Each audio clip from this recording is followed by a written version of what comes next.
Bryce, going back to the regular season matchup, is there anything that sticks out most in your mind 2.5 months later now, or that did at the time?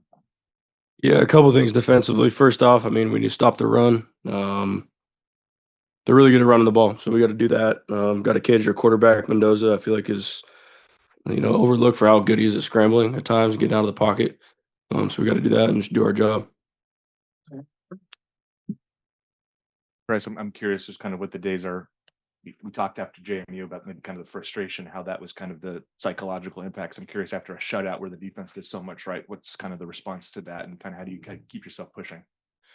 Yeah, I mean, we had a really good game. And I think it just obviously gives you confidence, and you can't get complacent with that confidence. You got to realize that Indiana is going to be a way better team than Tech. Tech was a good team, but Indiana's better. And at this point, it's win or go home. So, we're pumped for the opportunity. Third row, Matt. Dan said that this team's drastically different from when you played Indiana the first time. Where do you feel like your defense has improved or changed since that matchup? Yeah, I feel like we've sewn some things up within our defense. Right as we play them, we installed some new defenses that we're still working the kinks out of, and now I'd say we're experts at it. Everyone knows their job, in and out, and we've had a lot of reps at it. Fourth row, Owen. Bryce, just feels like people say it's really hard to beat a team twice. Can you just break down what it actually means? Like, what makes it so hard to beat a team twice? Yeah, I mean, I think obviously that's a narrative. I know teams have been beaten twice, and sometimes it doesn't happen. I don't know. I think Indiana's a good team, and we're also a good team, and the better team's going to win. So Back right, Brett. Speaking of narratives, obviously you guys are, one win away from clinching a spot in the national championship. As a kid from Eugene that's, watched the Ducks and an opportunity, I'm assuming, a couple of times in that moment. What does that mean for you to have an opportunity where you're 1 win away from getting an opportunity to play in the national championship game yourself? yeah, it means everything. It's a pretty rare opportunity. There's 4 teams left. Pretty cool, surreal, but I'll be happy once we get this win. Honestly, I'm head down, focused on the task at hand, but it's a cool opportunity. Sitting in the back, Olivia. Dante Moore said the first time around, he maybe was in his head a little bit, made the game bigger than what it is against Indiana. One, did you share that sentiment? And two, how are you going about, using the stakes of the game to motivate you without letting it impact you mentally in a negative way? Yeah, I mean, I've played in a lot of big games in my career here, whether it be football or baseball. So I feel like I do a pretty good job at handling the magnitude of the game. At the end of the day, it's a football game, and we play the game every day in practice, and we've been in some pretty dang big games throughout the year and over the years. So it's just another game, but obviously it's win or go home. So I'm pumped for that aspect. Back left, Jack. How much of what you know from what you've seen from Indiana back in October from playing against them, how much of that game goes into playing them in the playoffs, or is it totally different now? Yeah, it definitely comes into play. I mean, obviously they're not a new team, but an evolved team, and so are we. I think more so just kind of correcting our errors and where we went wrong in the first game, just doing some self scout and recognizing that, because they may try to expose that again in this next game. But yeah, it comes into play a little bit, but we also watch new film because they're an evolved team. On the left. I mean, I'm interested to know some of the ways specifically that this team has been able to kind of gel together, even at the end of the season with these long road trips. I mean, now back to the East Coast coming up.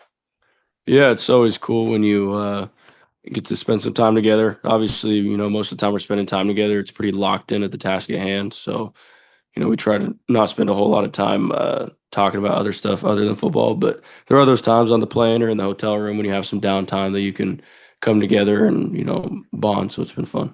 Just a heads up, if you're on the Zoom and you want to ask a question, raise your hand, or you also need to turn on your camera. Front row, James.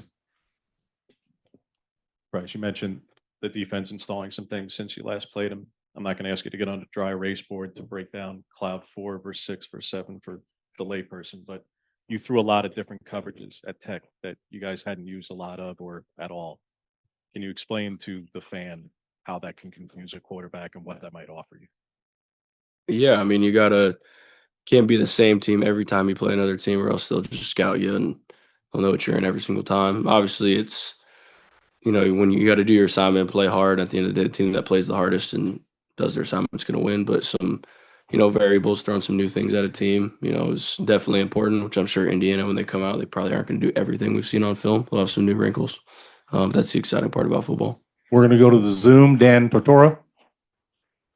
Bryce, just to look back at your game individually as well as the defense as a whole, when you do look at those things that have gotten better, where you have excelled and you've grown, what have you seen from yourself personally as well as overall as a defense that's going to be better this time around? So just doing our job within our defense, honestly. I mean, in the past Indiana game, I had a couple, mental errors where I didn't necessarily do my job in the body of the defense, and same comes for other guys on our team. So I think just sewing that up, and then better understanding our opponent, having a better game plan going into the game. So yeah. Stay on the Zoom. Jeff Rabjohns. Yeah, I'm curious your take as somebody who's gone against Indiana's offensive line. They've gotten a lot of praise, but give me a player's view. Like, what makes them good? What are the challenges they present?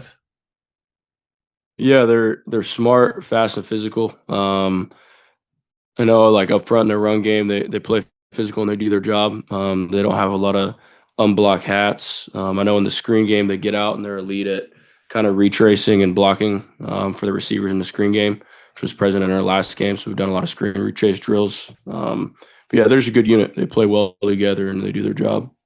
Time for two more. Eric. Bryce, the first game felt like maybe an inflection point for this season. Obviously, a reset. You guys go on, don't lose again. I'm curious, kind of what did that game mean? And maybe how did that reset you guys and kind of push you to the rest of the season? Yeah, I'm a believer everything happens for a reason. I think we needed that to kind of wake us up. Obviously, we came off a big Penn State win and kind of thought we were, pretty cool going into that week and pretty confident, and got a little lackadaisical with our prep, I think. So it was a good wake-up call. And, I think the rest of the season leading up to this point is a pretty good testament to the way we responded to that loss.